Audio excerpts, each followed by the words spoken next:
اللہ اکبر. ابو ذر رضی اللہ تعالی عنہ حضور صلی اللہ علیہ وسلم کی خدمت میں بیٹھے, جبرائیل علیہ السلام آئے, ابو ذر غفاری رضی اللہ عنہ کو دیکھا اور کہنے لگے یا رسول اللہ یہ آپ کا ابو ذر ہے نا؟ حضور مسکرائے, فرمایا جبرائیل تم اسے کیسے جانتے ہو؟ جبرائیل علیہ السلام ہنسنے لگے اور کہنے لگے یا رسول اللہ زمین والے اسی طرح نہیں جانتے جتنا آسمان والے جانتے ہیں. حضور علیہ السلام نے فرمایا کیوں؟ کہ یا رسول اللہ قرآن کریم میں ایک سورت ہے سورہ اخلاص, جب یہ زمین پر بیٹھ کے پڑھتا ہے اللہ اس کی تلاوت سارے آسمان والوں کو سناتا ہے.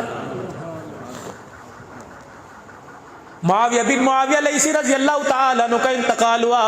حضور غزوہ تبوک میں, یہ مدینے میں بیمار تھے, ان کا انتقال ہو گیا. اللہ اکبر. میرے عزیزو, حضور علیہ السلام تبوک کے میدان میں صف اللہ کا نبی درست فرما رہے مجاہدین کی, اتنے میں دیکھا مدینے کی طرف سے ہواؤں میں ایک جنازہ اڑتا ہوا آیا اور اللہ کے نبی کے سامنے لا کے رکھا. اللہ کے نبی نے یوں کر کے کپڑا ہٹایا اور مسکرایا, معاویہ ہے نا. اللہ اکبر. صحابہ صف درست فرماؤ.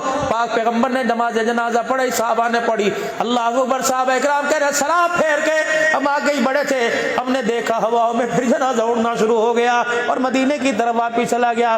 ہم نے کہا اللہ کے نبی یہ کون تھا؟ فرمایا میرا دیوانہ معاویہ بن معاویہ لیثی تھا. مرتے وقت اس نے کہا اللہ تیرا نبی تبوک کے میدان میں میری خواہش ہے کہ کملی والا تیرا جب میرا جنازہ پڑھائے. اللہ نے فرمایا تیری خواہش ضرور پوری کروں گا.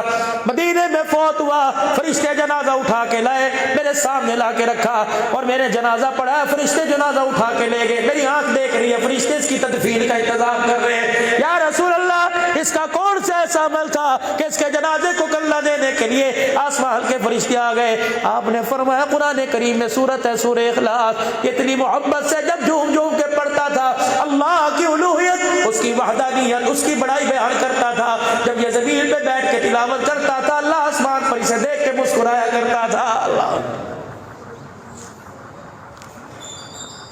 میرے عزیزوں, نماز کے ساتھ قرآن کریم کی تلاوت کا جوش جذبہ ہمارے اندر آ جائے.